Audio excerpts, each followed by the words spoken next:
Hey guys, welcome to my YouTube channel story media. आज का horror story का title मंदिर में भूत है।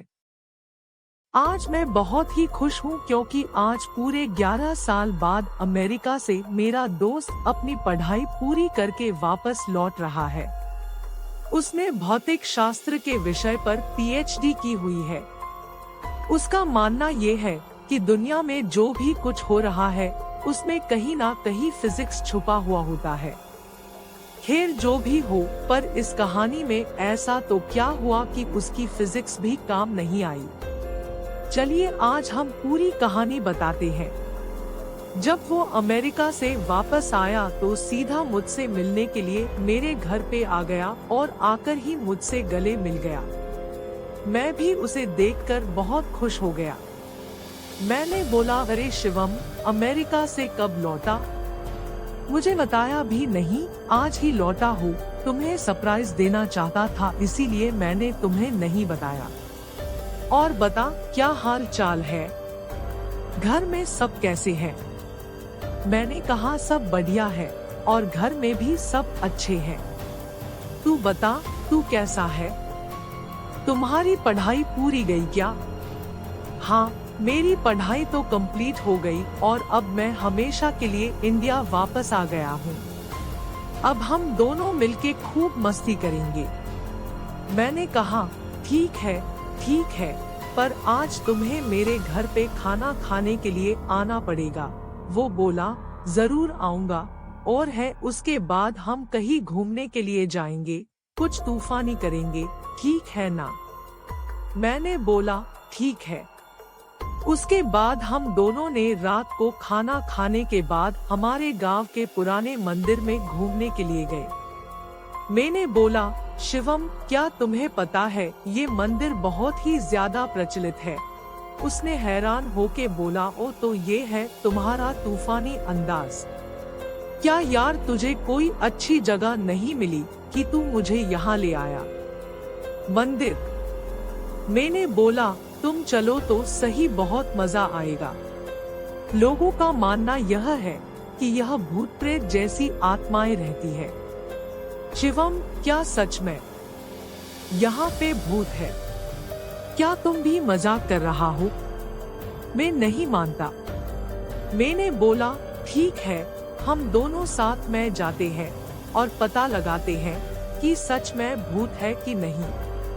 फिर हम दोनों मंदिर के अंदर चले गए। मंदिर काफी बड़ा था और थोड़ा भयानक भी लग रहा था। ऐसा लग रहा था कि कई दिनों से यह साफ सफाई नहीं हुई है। फिर हमने मंदिर के पुजारी से बात की।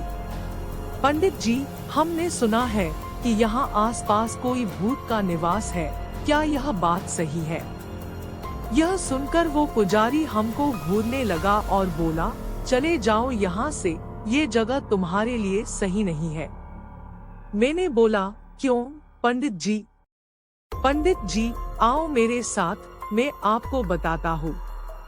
इतना कह के वो हमें एक कमरे में ले गया और हम जैसे ही अंदर गए तो वो पुजारी ने बाहर से उस कमरे को लॉक कर दिया।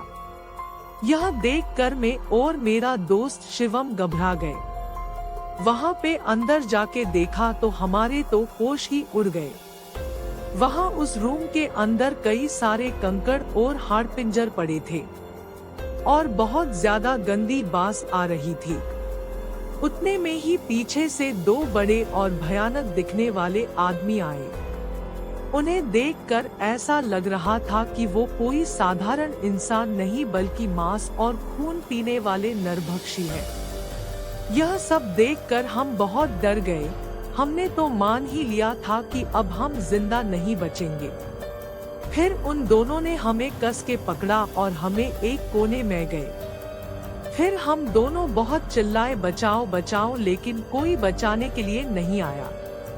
इतने में ही हो पंडित जी एक बड़ी चमत्कारिक तलवार लेकर हमारे रूम में आए। फिर उन तीनों ने रूम में आग लगा के मंत्रोच्चार करना शुरू कर दिया। हमने यह सब देखकर डर के मारे और ज्यादा जोर जोर से चिल्लाने लगे। ठीक उसी समय किसी ने बाहर से हमारे रूम का दरवाजा खटखटाया।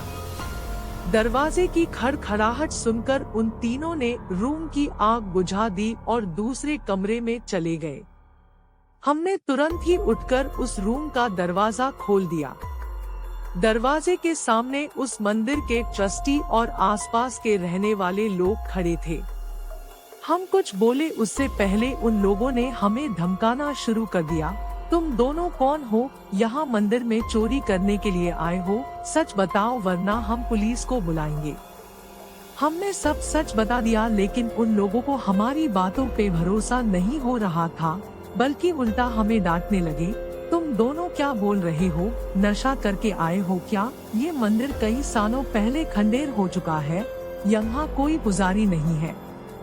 अब चलो यहाँ से वरना हम पुलिस को बुलाएंगे। यह सुनकर हमारे तो होश ही उड़ गए, क्योंकि हमने अभी तक जो देखा वो कई इंसान नहीं बल्कि उनकी प्रेत आत्माएं ही। हम तुरंत ही मंदिर से बाहर निकल गए। बाहर निकलते समय मैंने मंदिर की खिड़की से अंदर देखा तो वो तीनों वहीं पे मौजूद थे और मुझे देखकर हंस रहे थे। मैं और मेरा दोस्त तुरंत बाइक लेके घर पहुंच गए। आज भी मैं उसके बारे में सोचता हूँ तो भी मेरा हृदय डर के मारे कांपने लगता है।